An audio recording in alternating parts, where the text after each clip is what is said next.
ನಮಸ್ಕಾರ. ಕನ್ನಡದ ಪ್ರಸಿದ್ಧ ಕವಿ, ಪ್ರೀತಿಯ ಕವಿ ಡಾಕ್ಟರ್ ಎಚ್.ಎಸ್. ವೆಂಕಟೇಶ ಮೂರ್ತಿಯವರ ಒಂದು ಕವಿತೆಯ ಶೀರ್ಷಿಕೆ ವೃದ್ಧಿ. ರಾತ್ರಿಯ ಹೊತ್ತು ಮಳೆ ಬರುತ್ತಿತ್ತು. ಒಮ್ಮೆಗೆ ಹೋದವು ದೀಪ.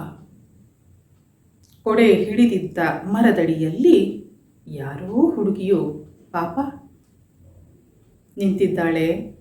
ಸುರಿಯುವ ಸೋನೆ ನಿಂತೀತೆಂದು ಬೇಗ ಮಿಂಚಿತು ಮಿಂಚು.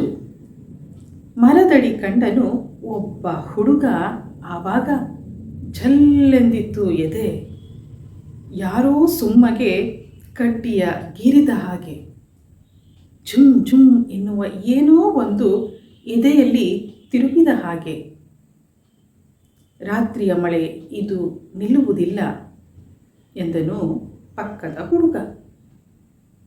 ಏನು ಹೇಳುವುದೋ ತಿಳಿಯದೆ ಹುಡುಗಿ ಸುಮ್ಮನೆ ನೋಡಿದಳಾಗ. ಕತ್ತಲಿನಲ್ಲಿ ಎತ್ತರವಾಗಿ ಕಪ್ಪಗೆ ನಿಂತಿದ್ದಾನೆ. ನಿಲ್ಲದ ಕಾರಿನ ಹಾಯುವ ಬೆಳಕು. ಹುಡುಗನು ಹೇಗಿದ್ದಾನೆ? ಎಲ್ಲಿ ನಿಮ್ಮ ಮನೆ? ಲೇಟಾದರೆ ಆಟೋಗಳು ಸಿಗುವುದು ಕಷ್ಟ. ಬಸವನಗುಡಿ ಎಂದಷ್ಟೇ ಹೇಳಿದಳು.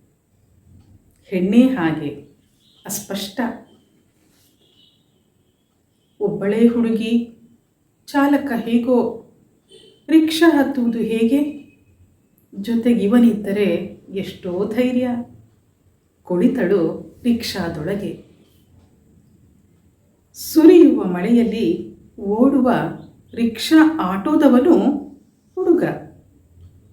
ಹೀಗೆ ಕೇಳಿದ, ಮಳೆಗೆ ಸಿಕ್ಕಿದಿರಾ ಮದುವೆ ಮುಗಿಸಿ ಬರುವಾಗ? ಸುಮ್ಮನೆ ಇಳಿದರು ಹುಡುಗ ಹುಡುಗಿ ಬಸವನ ಗುಡಿಯ ಬಳಿ. ಮತ್ತೆ ಸಿಕ್ಕೋಣ ಎಂದರು ನಿಲ್ಲದೆ ಸುರಿಯುವ ಮಳೆಯಲ್ಲಿ. ಹೀಗೆ ಒಂದಿರುಳು, ಒಂದು ಮಳೆ. ಆ ಹಾದಿಯ ಒಂದು ಮರ ಎರಡೆರಡಾದವು ಶಾಶ್ವತವಾಗಿ ಅವರು ಅಗಲಿದಾಗ. ಹೀಗೆ ಒಂದಿರುಳು, ಒಂದು ಮಳೆ. ಆ ಹಾದಿಯ ಒಂದು ಮರ ಎರಡೆರಡಾದವು ಶಾಶ್ವತವಾಗಿ ಅವರು ಅಗಲಿದಾಗ.